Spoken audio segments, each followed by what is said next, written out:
बच्चों previous class में अभी तक हम लोगों ने पूरा थ्योरी बेस्ड स्टडी किया। अब हम लोग एप्लीकेशन बेस्ड स्टडी करेंगे। दो बल्ब दी गई है, दोनों का पावर निकालना है, दोनों का रेजिस्टेंस सेम दिया गया है। आपको सेल का पोटेंशियल दे दिया गया है। चलिए हम लोग नेट रेजिस्टेंस निकाल लेते हैं। पहले एक बात तो कॉमन सेंस है बेटा कि सीरीज में करंट सेम फ्लो करता है, दोनों का रेजिस्टेंस अगर सेम है तो दोनों का पावर भी सेम होगा, क्योंकि आप देख सकते हैं I square into R, current same resistance same तो पावर भी सेम होगा। इक्वल रेजिस्टेंस मैंने निकाल लिया, ओम्स लॉ की मदद से मैंने करंट निकाल लिया। 1 एम्पियर करंट फ्लो कर रहा है। यहाँ पर देखिए, यहाँ पर power equals to I square into R है। करंट कितना 1 एम्पियर था, डिस्टेंस कितना 110 है, मल्टीप्लाई होगा तो 110 एम्पियर का स्क्वायर इंटू ओम आएगा या 110 वाट आ जाएगा, आप ये भी कह सकते हैं। सेकेंड वाले का भी कुछ ऐसा होगा, ये मैंने ऑलरेडी मेंशन कर दिया है इसके यूनिट के बारे में। दूसरा क्वेश्चन जो पूछ रहा है, एक बल्ब दिया गया है जिसका पावर कितना है 110 वाट का है और ये ऑपरेट होता है 220 वोल्ट में अप्लाई होता है। आपको करंट एंड रेजिस्टेंस निकालना है।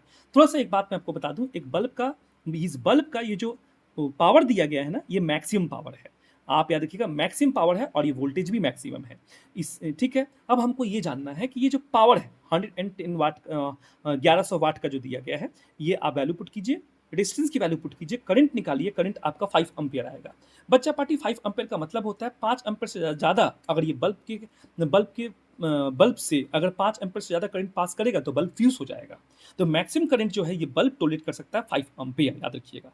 बात करते हैं रेजिस्टेंस की, बात करते हैं तो रेजिस्टेंस हम निकालेंगे। यहाँ पर डाटा हमको दिया गया है, वोल्टेज मालूम है 200, करंट मालूम है 5, तो ये हो गया 44 ओम हो गया।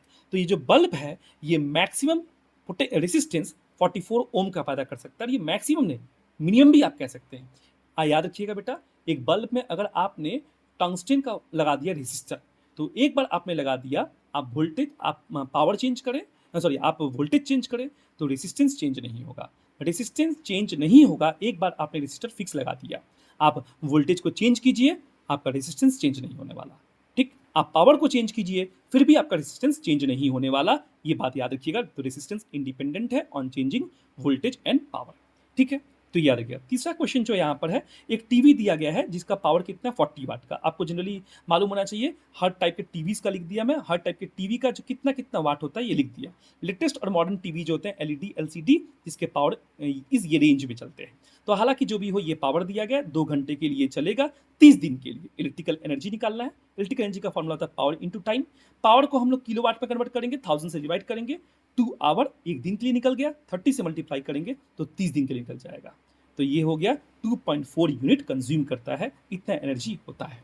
उम्मीद है आपको ये कॉन्सेप्ट समझ में आया होगा। प्लीज उसको गो थ्रू करें। न्यूमेरिकल बेस्ड क्वेश्चन मैंने सॉल्व करा दिया।